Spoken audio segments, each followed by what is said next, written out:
good morning, good afternoon, and good evening. Welcome to all of our attendees tuning in from around the world. Today's broadcast of Invisible Women in Sport is an Institute for Sport and Social Justice production. I'm your producer, Garnett L. Overby III. All guests will be muted during this production, but I encourage you to use the chat feature to ask a question or leave a comment. We will reserve time at the end to answer your questions. So now, without further ado, I would like to welcome our host, Ms. Giff Pendleton. Thank you. Hello, welcome to season 4 of Invisible Women in Sport. I'm your host, Giff Pendleton. For my 4th episode, I have the pleasure of welcoming Danyelle Mathis. She is the Deputy Commissioner of the Southern Intercollegiate Athletic Conference. Welcome and thank you for joining us here today. Thank you for having me. Of course. As I told you yesterday, we always start off with a little icebreaker for 2 truths and a lie. So are you ready? I am. All right. So I'm going to go first. I'll give my 3. We'll kind of basically decide in the chat or whatever, which one you guys think is a lie, and then we'll do the same for you. So for my 3, I've never been out the country. The Atlanta Falcons are my favorite team, and I love to sing. I'm going to say the Atlanta Falcons. What makes you think that? Because who likes the Atlanta Falcons? I did used to like them. I will say that, but you are very spot on. You're correct. I'm with the Philadelphia Eagles now. Oh, no, I'm a Cowboys fan, so. I guess we'll have to just agree to disagree there. We will. All right, and for you? Okay, I have seen Serena Williams in person. I have seen Michelle Obama in person, and I have seen Beyonce in person. See, that's very hard. See, I'm gonna say you haven't seen Serena Williams in person. No, that's not the lie. The lie is Beyonce. Okay. But we're changing here. I'm excited. I'm very excited. Got it. Because I was gonna say, Beyonce, she goes on tour sometimes. But I feel like Serena's never around. I feel like Michelle Obama makes her around. So, okay. I lucked up with Serena. I ended up buying tickets to the Cincinnati Open right before she announced she was going to retire after the US Open. So wow. It was literally fate. It was a great blessing. It was a coincidence. I was so happy because right after that, I would not have been able to afford to go see her anywhere. No, definitely. That's awesome. For sure. All right. So we talked yesterday about your path and kind of how you got to where you are today. So for anyone that obviously wasn't on that call, your path is super unique and amazing, but I want to take it all the way back to before just your work with the SIAC and all the endeavors prior. How exactly did you get into the world of sports? My first job in athletics, I worked in collegiate athletics starting out. I accepted a job as the assistant sports information director at Wiley College, which is an NAIA HBCU located in East Texas in Marshall. I worked there for a year and I loved the work that I did. It was a fun job. You get to go to work and you get to just go to games, and work with sports. But I did not like the environment. It was, it's a very male dominated field, and I just was very uncomfortable. It felt like everything outside of my actual work was a fight. So I also was very young. I was 20 when I accepted that job. And all of my friends were going out on the weekends and in college and living 20-year-old lives. And I was at work every night and every weekend because that's when sports happened. So I was just like, you know what? I don't think this is for me. It was a great run, but it's just not for me. So I ended up leaving sports, and that was the first time that I left sports. But obviously, I made my way back around. Awesome. Just hearing that endeavor, you speak so much about just the different experiences that you have. And I want to just dig in a little bit deeper to your college experience. You said that you graduated college at 20. What was that experience like for you being in college and graduating a little bit early? So I was not a child prodigy. You see students were they were 16, finished college. That was not me. My mom, there was a birth certificate mix up when I was born because I was born in early January. And they accidentally put the wrong year on my certificate. So when it came time to register from school, my mom was like, she's smart enough, and she just threw me into kindergarten a year early using that incorrect certificate. So I graduated high school at 17. And then I also graduated high school with 30 college hours. So then when I got to TCU, where I did my undergrad, I was already starting kind of the sophomore pace. And then I found out freshman year that TCU is a flat rate institution, meaning no matter how many hours you take, you're going to pay the same tuition. So from that moment on, I was like, I can't register for less than 18 hours. No, that's just not possible. I was like, I'll register. I can drop by drop date if I need to, but I'm gonna get my money's worth. So from there on, I just registered for 18 hours and I ended up finishing in 3 years. It obviously got me a head start in my career, and I've been able to get a lot further earlier than some people who would have stayed in college traditionally. I do not always recommend the route that I took. If TCU was very expensive, and college in general is expensive. Had it not been that expensive, I definitely wish I could have stayed a fourth year, whether it had been like just a gap year or a study abroad year. I always recommend that for, college students who feel like they're behind or they're lagging. Like, there is no rush being an adult. It's going to be there. The bills are going to be there. The responsibilities are going to be there. Like, that is the time of your life. So, and it was also an adjustment, coming into work that young, because everyone I was working with, it was a lot more my senior. So it was a very tricky terrain to try to navigate.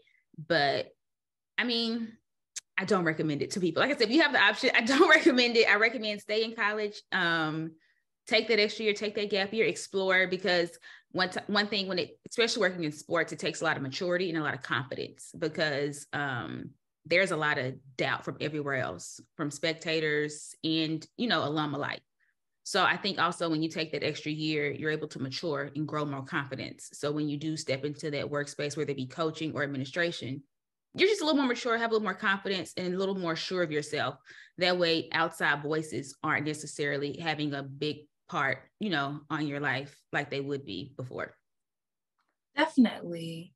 And I think that, like you're saying, everyone's path is a little bit different, and that's awesome. But I will say, taking 18 credits a semester, it's giving a little bit of a child prodigy. That's not definitely an easy feat for sure. But I had a professor break it down to me like this. She was like, when you take 18 hours, that just means you're in class for 18 hours a week. She was like, girl, when you graduate, you're going to be at that job 40 hours a week. So hush. That's essentially what she told me. She was like, you think this is hard now? When you graduate, it's going to be at 8 a.m. every day for the rest of your life. So go ahead, buckle down, and make it happen. And I took her advice. Discipline, definitely. I understand it. You talked a lot about how that was like your first time leaving the sports arena and going back into it. Yesterday, we kind of discussed too, just no longer like finding your calling or your what you feel like God was placing you in that season for. I guess, what would you describe as the actual turning point that made you stop fighting your calling and get back into the world of sports? So my first year when I was an assistant sports information director, like I said, I loved the work, but I hated the environment. Honestly, the most toxic environment I've ever worked in across any job.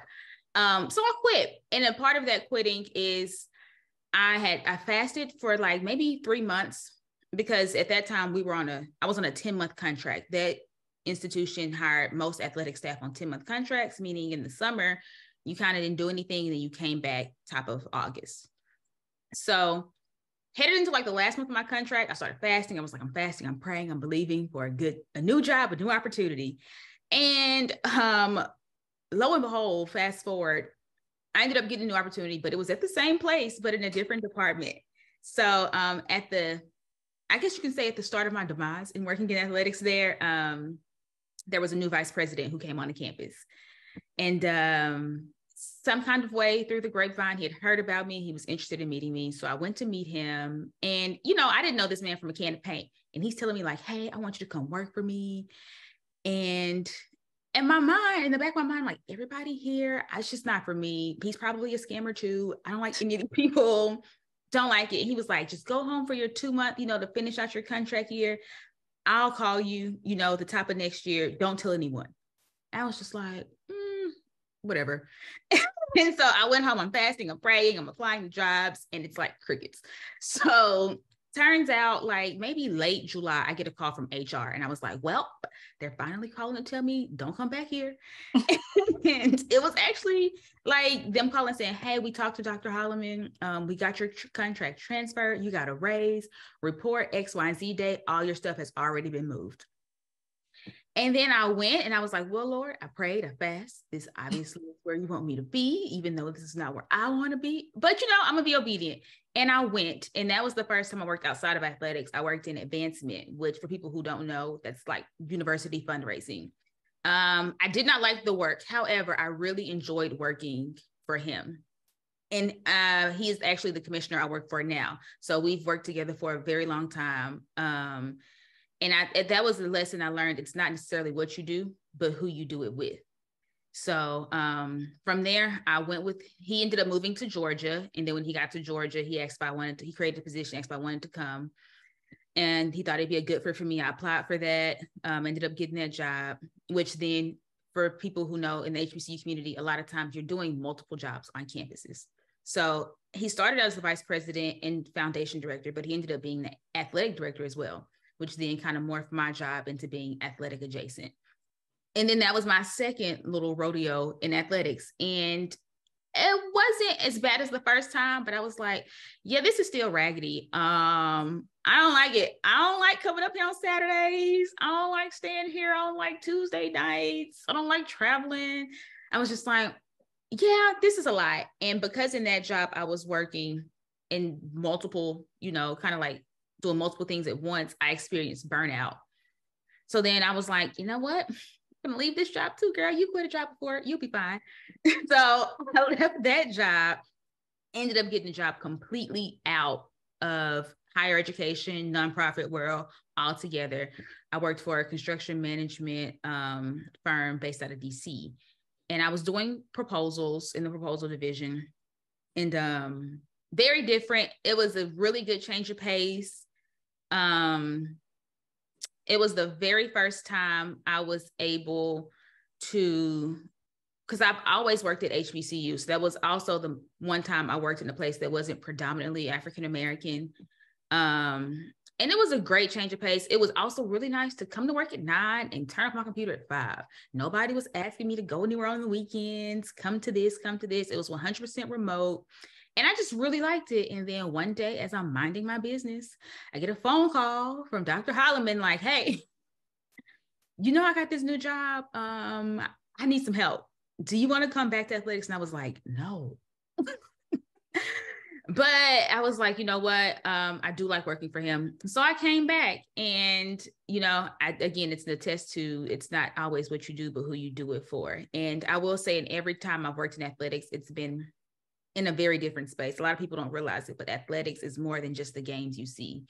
There's the game side, obviously, but there's the administration side where you talk compliance, you talk travel, logistics. And then there's also the business side where you talk budgeting. And right now, I've been fortunate to work in all sides of it, but right now I'm on the business side. So I will say every time I dip my foot back in athletics, it is a different experience because there's just so many different things that go into making sports. Definitely. And I really thank you for just walking me through that path, because I think it kind of shows too that there's not necessarily one right way or one wrong way to do things. It's going to be different, and you never know what you're going to get, for sure. So thank you for that. And now that you've dipped your foot in a couple of times into athletics, what would you say has been your favorite part about working in sports overall? I think the most rewarding part is when you're working the closest to the student athletes, just because you're getting to impact lives. You get to see the growth. They come in as 17, 18-year-olds and they leave as grown women and men. So I've seen students become parents. I've seen students get married, seen students start their careers. And that's just really rewarding. But I always tell people that's also like the most chaotic part, because anytime your job revolves around young adults who are like 18, 20, 22, it's chaotic energy. You just never know what you're going to get. And I think that just kind of comes with, they're growing, they're learning. But, I'll be sitting home 10 p.m., get an email, some student did something. I'm just like, now I got to go to work and tackle all this paperwork because you thought it was a good idea to steal a golf cart. what was the thought process there? So that is definitely the most rewarding, I think, is when you get to work closer to student athletes. But it's also nicer on the business side or the administrative side, where you get to put together these big events. You get to build something from the ground up in all aspects. And then you get to like sit back and watch. And like, yeah, it's kind of like walking through a fire when you're planning it. But it's nice when you get to see, like, you know, the students enjoy it, the alum enjoy it, the fans and attendees enjoy it. So that's also a more fun part. But I do think definitely the closer you are to the student athletes, the more rewarding it is. Definitely. I think that is just very interesting because I'm also a former student athlete, collegiate student athlete. And, you know, if it wasn't for the academic advisors and just the athletic department in general, child, where would I be? Because there's so many different, you know, things that aren't necessarily discussed like with your coach or anything. So it's always important to just be able to find like your community that you can talk to, or even just hear about, oh, you're doing that. Maybe I shouldn't be doing that, or I shouldn't be around you. So I think it's really cool to just have those opportunities and being able to pour into others and have that. So that's awesome. It's nice to be a part of people's village. I do think that is a big part of anything in life. Definitely.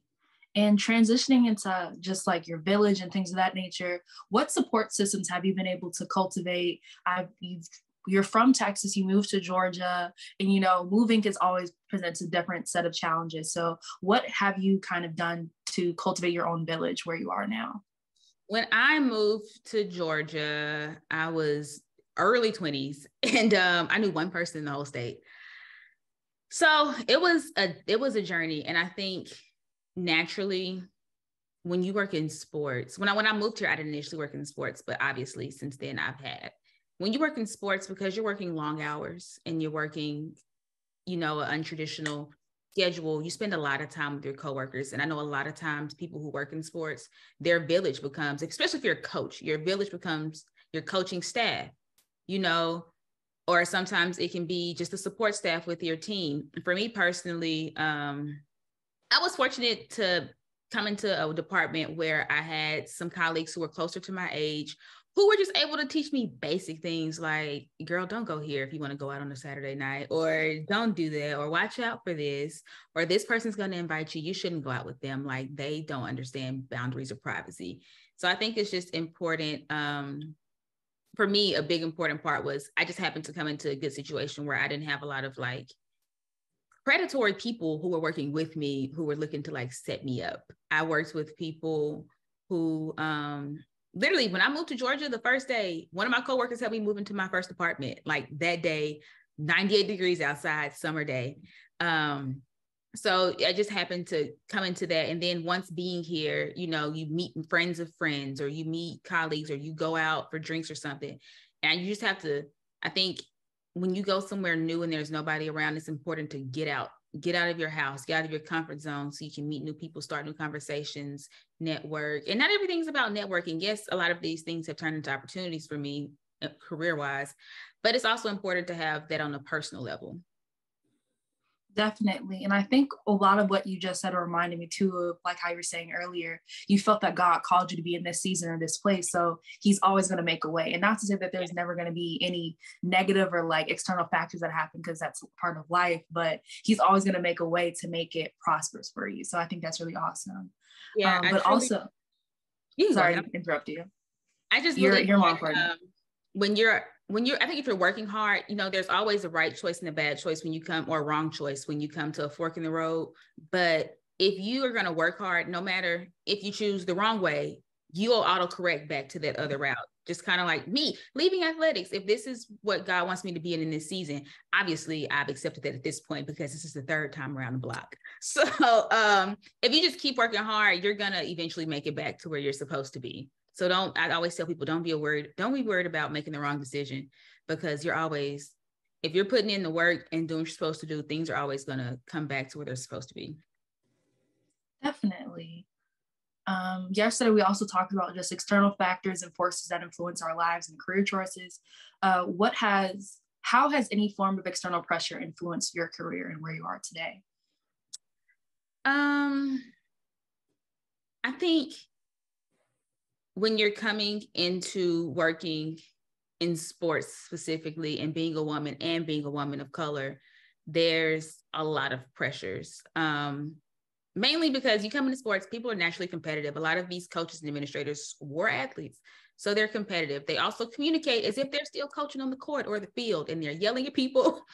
And I think it's very important to have boundaries so that you can set a way for how people will treat you. It is also important to be okay with enforcing those boundaries. You know, if you're somewhere and you don't like the way something is shaken out, you don't like the way people are treating you, you set a boundary. However, if they don't respect that boundary, you always have to be a big part that people don't like to talk about creating boundaries. If people don't respect your boundaries, you have to be able to then step away. And that's uncomfortable in some situations, but otherwise it's not a boundary. It's just something people are playing on. They're just playing with your boundaries and you. So I think that's one way that I have dealt with pressure is I will set a strong boundary. And if I don't feel like it's being respected, then I have to remove myself from that space. And that's why I always also tell people, like, the rule is, you know, people say like keep 6 months saved. That is important because sometimes you can't just stay at jobs or in any environment where it is not conducive or productive to your life and your mental health and your mental well-being. So you have to be able to sometimes step away from a job when you don't necessarily have anything planned out, but hopefully you have the resources set. Now, don't step away if you know, like, oh, I'm gonna lose my mortgage and go into foreclosure. I am not saying that, but if you have, you know, the resources set aside and just an idea, and again, the work ethic, a big part of me being able to step away from things is that I am very confident that I've worked at this. You know, these are not coincidences. This is not luck of the draw. This is not, oh, she just happens to know this person and that person. That's how she keeps falling into these situations. I work hard and I'm good at what I do. So I'm very confident in the fact that if this isn't serving me, I can stop. And yes, I might have a dry spell of like 60 to 90 days where I'm trying to piece things together, but another opportunity will come to the table because I work hard and I give results. That's the word right there for sure. And just like how you're saying, it's so important to just know who you are and stand on that. And so considering those things, how do you set boundaries in a work setting to protect yourself? I do not let people speak to me any kind of way. Again, I mentioned that a little bit earlier, like a lot of times coaches, they're animated, they're yelling at athletes, and that may be something that athletes respond to, but that's not something I respond to. So I do not let people speak to me any type of way.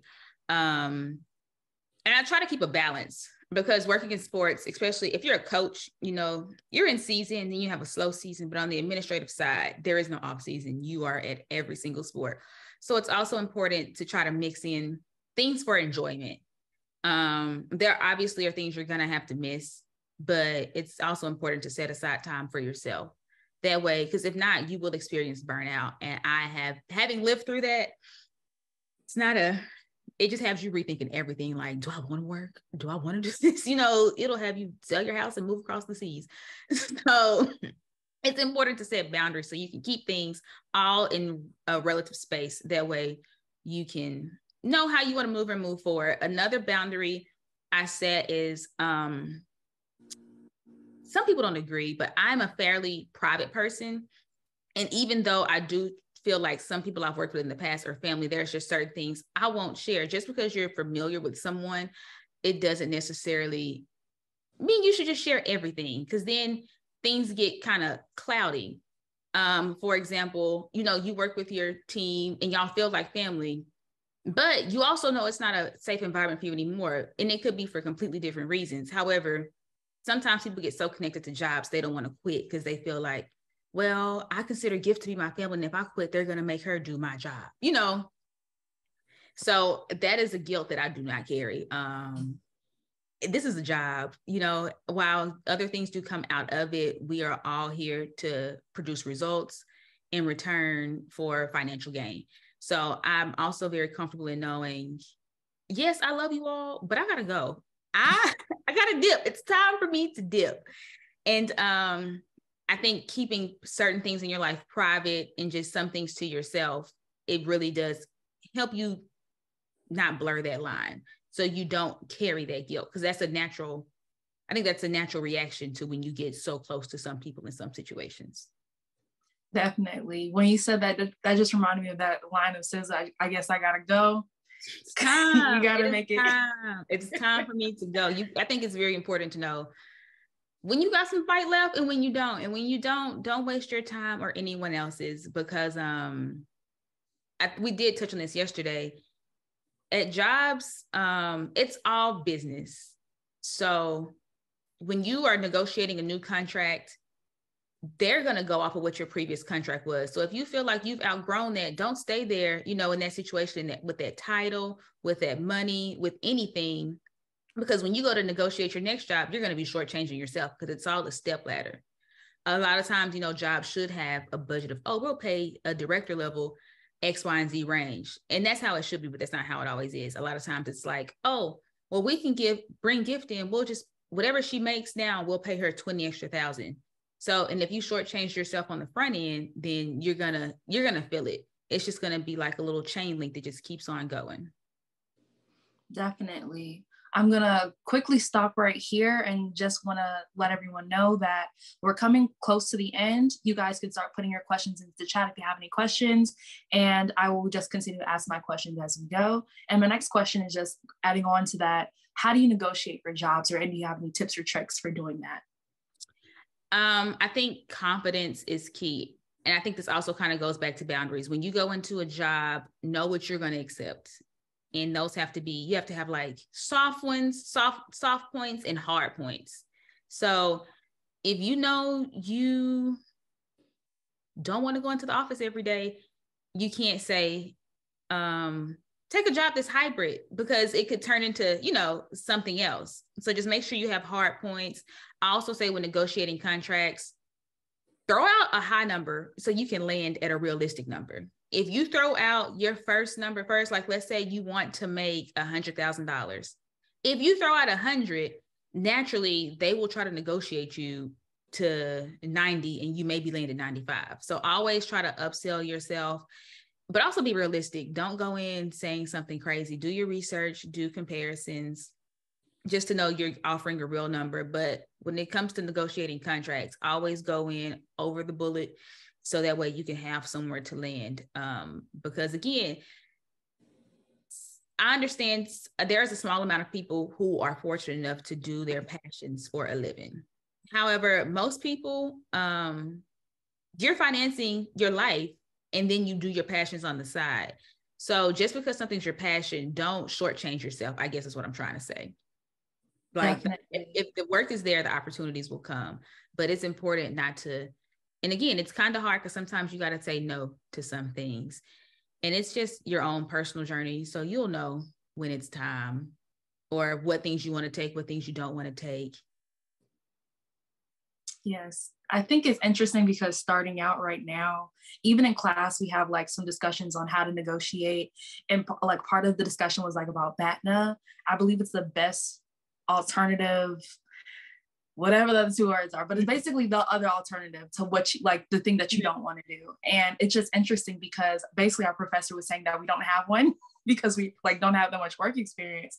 And I'm like, okay, well, how exactly do I negotiate if they know I don't got no work experience and whatever. So I think like you're saying, it's going in with that confidence of trying to upsell yourself in maybe other ways, or show like, what experiences that you do have that might not have bbeen paid so far. And I will say, early on in my career, I did do a lot of things because, I took on, you come into a job and like, can you do this on the side? Can you do this? And you have to be able to gauge. Yes, it's not necessarily your job description, but will it potentially lead to more in the future? What I have done in multiple jobs is I take on, if there's a gap and I can do it, I take it on, because when it comes to renegotiating, number one, that's a skill you now have real experience doing, things to add in your portfolio. And then it's also another pay rate, like it's another level to add to your pay. So, but also just don't be adding things on your plate for free. Like you got to have a time limit. Typically, I give myself like a year. I'll do it a year to prove I can do it. I'm successful at it. But then after that, like, pay me again. This is my job. I am here. This is, it's a reciprocal relationship. We are here to do work in order to get something in return. Definitely. And on that note, I will be turning to the chat to answer some questions. Okay. The first question is from Calandra Valentine. What's your best advice to someone trying to get into the athletic administration arena after being out of school for 6 years, with most jobs requesting recent graduates? I think you need to figure out exactly what you want to do first. So, there's like game day experience game day roles would be things like coaching, sports information, which are the people who do like all the communication, statistics, website, things of that nature. Then you have the admin side, which is, you can have fundraising, you can have compliance. Then you can have the business side where you do all the financials. Figure out what you want to do and what parallels most of the experience you had. So if you have experience already doing compliance of some sort, then the only difference is you need to learn the NCAA rules or the NAIA rules. So just try to make sure whatever you're doing and whatever role you have can align somewhere. That way you can show some type of experience. Got it. Thank you. And our next question comes from Garnet Overby. Sports is a male-dominated industry, but women are doing phenomenal things in the industry. As a woman of color, what is a common challenge for women that you have encountered in the sport industry, and how do you address the challenge? Oh, one of the challenges that I have, and I don't consider myself, I'm not shy. I use all my words all the time. But a challenge that I've had recently stepping into a leadership role is people don't like hearing certain things from women. It gets she didn't speak to me nicely. So that is a challenge that I think a lot of people have, or like how I talked about earlier, how and it just happened this week, men trash talk all the time, but when women trash talk, it's received differently. So like when men are yelling, they're passionate. When women are yelling, she's unstable, she's a little crazy.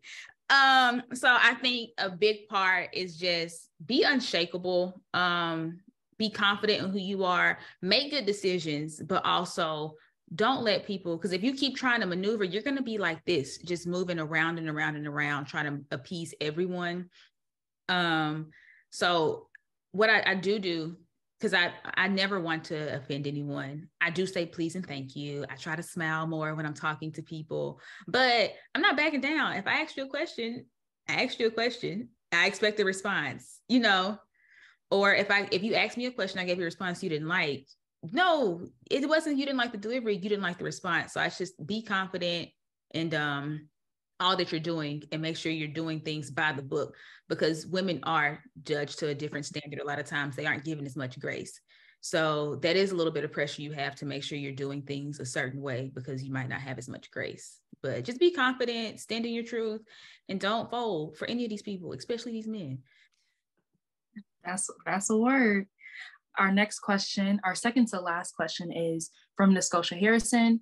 What's the most challenging aspect that you've faced so far within the sports as Black women? That's a good question. Let me think. What is the most challenging aspect? I mean, naturally, this is something I faced early on. Again, I'm fortunate enough to have a great mentor and boss and my commissioner, where I don't necessarily suffer from this at the moment. But equal pay was a terrible thing when I was coming out. Like, we were splitting the workload 50-50, but the pay was being split 80-20 as far as department budgets were going. So the way I handled that was I left. I set a boundary and I was like, you know what? This is not for me anymore. But again, I'm very fortunate, and I know a lot of people don't have the same situation, but I'm very fortunate in who I work for and Dr. Holloman to have someone who respects my work, values my work, and pays me for my work. Definitely. When it's time to go, it's time to go. You got to know. Well, you got to know when to hold them, know when to fold them. You got to know. All right. And our final question from the chat comes from Maya King. Hi, Danyelle. What do you think you brought from your time outside of sports to your current role? Skills, sets, boundaries, etc.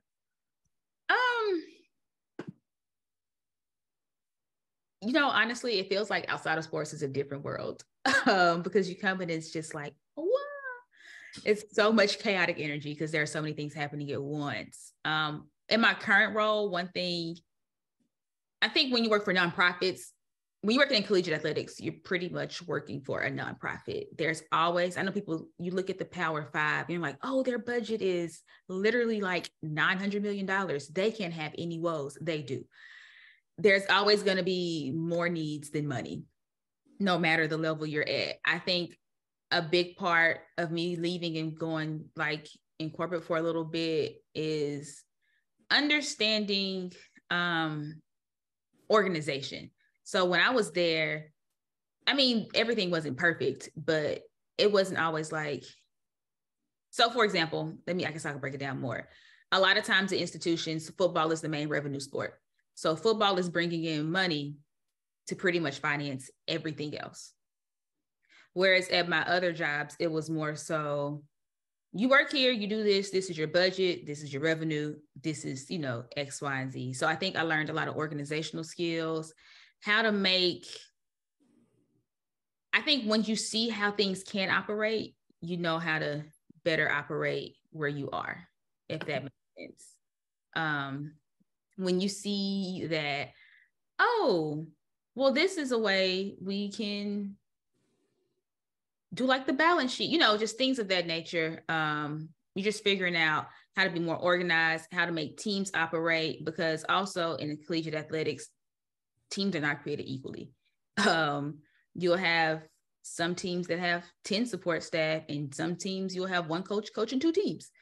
So I just figured out how to work in teams, how to make things more organized, how to better spread out resources is one thing that carried over. And also I think now that I'm in a space of leadership, I did not necessarily have this before, but my last boss was really good with, Danyelle, turn your computer off. I can see you're online at 6:30. Turn it off, go to sleep. That's something that I try to do with people who are on my team when the opportunity reveals itself. Now, I understand sports happen late and on the weekends. However, like I was just talking to somebody today, I was like, I had no idea tomorrow was Good Friday. If your work is done, you don't need to log in. Like, make sure your work is done. But I'm not pressing you to work on Good Friday. But those are things, in athletics, you don't even think about because we still have games. So I think also just being able to understand, because in my last job, there was a really big work-life balance. Like they were really big on, it's the weekend, it'll wait till Monday. Versus I never had that in athletics before this. It was just like, can you come in Sunday too? That was the energy they always had. Awesome. Well, thank you for just your answering all the questions, your words of wisdom. And I wanted to ask you one more thing before my final question. Okay. Are you ready? I hope so. It's not that deep. What are your Easter plans? Okay, so it's very childish. My partner and I, he always does an Easter egg hunt for me. Mm-hmm. I'm stuck at them at my big age. It's just not my strength. I can never find all the eggs. So we're going to do an Easter egg hunt, and I'm going to try to find all the eggs. He's Catholic, so we're going to go to Mass. I've never been to Easter Mass, but from my understanding, it lasts not as long as my church. So it'll be fine. But no, I'm excited to go to Mass, have a little Easter egg hunt, hang out. We're going to do brunch. It'll be a good time, a nice, hopefully relaxing weekend. We start spring championships that week, the end of next week. So it'll be my last little breath until after Mother's Day. Awesome. That sounds really fun. I know the first time I went to Mass, we got out in an hour. I said, wow, I have never experienced anything like it. I've never been to a full Mass, but I went to a Catholic wedding and I was like, huh. I mean, it feels kind of sterile, but this was kind of quick. You just sit down, people talk, and that's it, and you leave. Awesome. And so for my final question, there's so many people of different walks of life that listen to our show. Can you share just a little bit of life advice with anybody that's listening?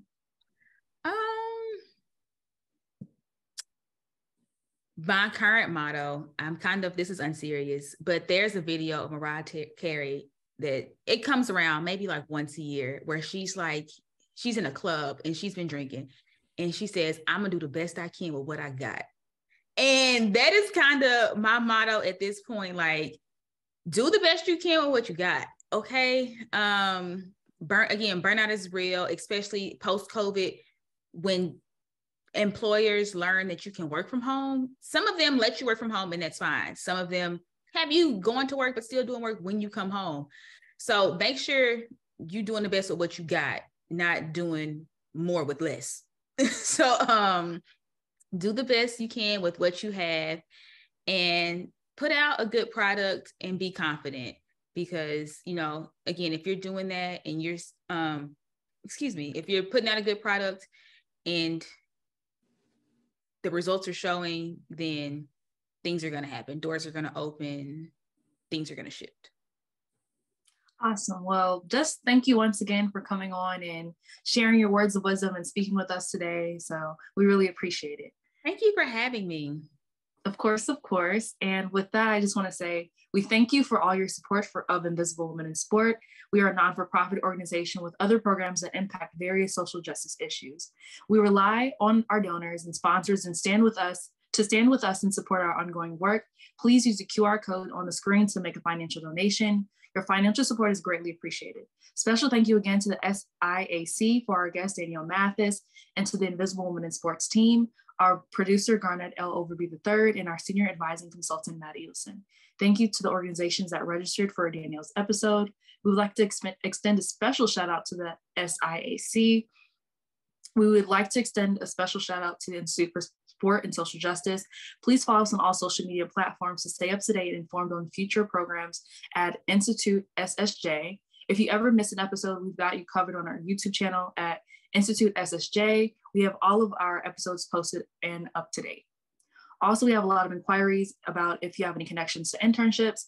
If any of our supporters or members have internships available, please send your information to our producer, Garnett Overby, at goverby@sportandsocialjustice.org so we can send it out to the people reaching out to us.